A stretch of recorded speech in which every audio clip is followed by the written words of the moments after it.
আজকে ভিডিওতে রায়মানিক প্রশ্নবিদ্যা 2024-এর ষষ্ঠ শ্রেণীর পরিবেশ বিজ্ঞান বিষয়ে প্রথম পর্যায়ের মূল্যায়নে যে 10 নম্বর প্রশ্নটি রয়েছে অর্থাৎ হিলি রামনাথ হাই স্কুল এই বিদ্যালয়ের সমস্ত প্রশ্নের উত্তরগুলি করব। তার আগে তোমরা কেউ যদি আমার চ্যানেলে নতুন হয়ে থাকো তাহলে চ্যানেলটি অবশ্যই সাবস্ক্রাইব করে নেবে। একে এটা হচ্ছে সঠিক উত্তরটি নির্বাচন করো। একে হচ্ছে কুইনাইন পাওয়া যায়, এটা হবে সিংকোনা গাছের ছাল থেকে।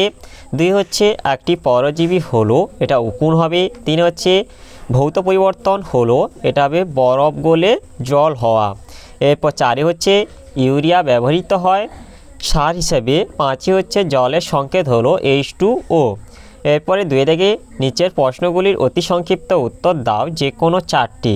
একে আছে কড মাছের যকৃৎ থেকে কোন ভিটামিন সমৃদ্ধ তেল পাওয়া যায়, এটা হচ্ছে ভিটামিন A ও ভিটামিন ডি। এরপর 2 হচ্ছে শূন্যস্থান পূরণ করো। 2 প্রস্তুতির জন্য দায়ী ব্যাকটেরিয়ার নাম হলো, এটা হবে ল্যাক্টোব্যাসিলাস।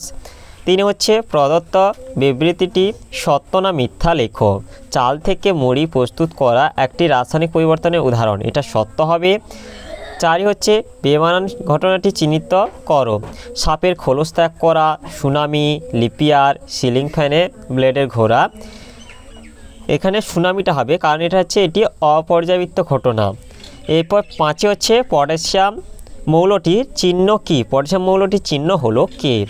6 হচ্ছে সোডা ওয়াটারে দ্রাব্য ও দ্রাবক কি কি, কার্বন ডাইঅক্সাইড হলো দ্রাবক এবং দ্রাবক হলো জল। এরপরে 3 হচ্ছে নিচের প্রশ্নগুলির সংক্ষিপ্ত উত্তর দাও, যে কোনো 3টি। একে আছে মিথজীবিতা বলতে কি বোঝো, একটি উদাহরণ দাও। এর উত্তরটি হলো মিথজীবিতা প্রকৃতিতে 2টি বা তার বেশি ভিন্ন প্রজাতিভুক্ত জীব একে অপরের সাহায্যে বসবাস করলে এবং পরস্পর বিনিময়ের মাধ্যমে পুষ্টি পদার্থ সংগ্রহ করলে সেই ঘটনাকে মিথজীবিতা বা সিম্বায়োসিস বলে। উদাহরণ অ্যাজোলা ও অ্যানামিনা। মিথজীবী সম্পর্ক, অ্যানামিনা ব্যাকটেরিয়া অ্যাজোলার পাতায় বাস করে, পরিবর্তে অ্যানামিনা বাতাসের নাইট্রোজেনকে আবদ্ধ করে অ্যাজোলাকে দেয়, এতে অ্যাজোলা উপকার হয়। এরপরে 2 হচ্ছে স্ট্রেপ্টোমাইসিস কি, স্ট্রেপ্টোমাইসিস হলো এক ধরনের ব্যাকটেরিয়া, এর থেকে প্রাপ্ত একটি ওষুধের নাম লেখো। এর থেকে প্রাপ্ত একটি ওষুধের নাম হলো স্ট্রেপ্টোমাইসিন। এরপরে 3 হচ্ছে রেল লাইনের জোড়ার মুখে ফাঁক রাখা হয় কেন, এর উত্তরটি হলো রেল লাইন কাঠ বা কংক্রিটের স্লিপারের ওপর বসানো থাকে। গ্রীষ্মকালে পরিবেশের উষ্ণতা খুব বেশি থাকায় রেল লাইনের ওপর দিয়ে ট্রেন চলাচলের সময় লোহার তৈরি রেল লাইন ও চাকা ঘর্ষণের ফলে প্রচুর তাপ শক্তি উৎপন্ন হয়। উৎপন্ন তাপে রেল লাইনের পাত কিছুটা দৈর্ঘ্য বৃদ্ধি পায়।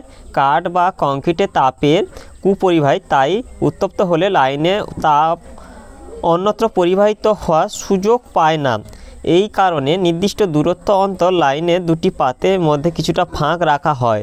লাইনে উপযুক্ত ফাঁক না থাকলে লাইনে প্রসারণজনিত বলের জন্য লাইন বেঁকে মাটি ছেড়ে উপরে উঠে পড়ত, ফলে দুর্ঘটনা ঘটত। তাই রেল লাইনে পরপর 2টি পাতকে সরাসরি যুক্ত না করে কিছুটা ফাঁক রেখে দুপাশে আটকে দেওয়া হয়, এতে গরমে প্রসারণ ও ঠান্ডায় সংকোচন কোনো সমস্যা হয় না। এরপরে 4 হচ্ছে অ্যামোনিয়া ও কার্বন ডাইঅক্সাইডের সংকেত লেখো। অ্যামোনিয়ার সংকেত হলো NH3 এবং কার্বন ডাইঅক্সাইডের সংকেত হলো CO2।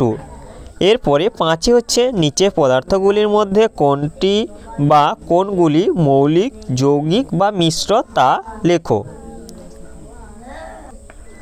প্রথমে এটা হচ্ছে ম্যাগনেসিয়াম। ম্যাগনেসিয়াম হচ্ছে মৌলিক পদার্থ। এরপর যেটা হচ্ছে লোহা, লোহা হচ্ছে মৌলিক পদার্থ।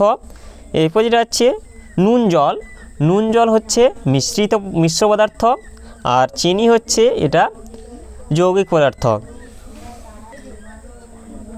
তাহলে আজকে ভিডিওতে আমরা ষষ্ঠ শ্রেণী বিজ্ঞান বিষয়ে যে 10 দাগে প্রশ্ন সেটটি ছিল তার সমস্ত কমপ্লিট করলাম। আর তোমরা কেউ যদি আমার চ্যানেলটা এখনও সাবস্ক্রাইব করে রাখোনি তাহলে চ্যানেলটা অবশ্যই সাবস্ক্রাইব করে নেবে। ভিডিওটি ভালো লাগলে ভিডিওটিকে লাইক, কমেন্ট ও শেয়ার করতে ভুলবে না।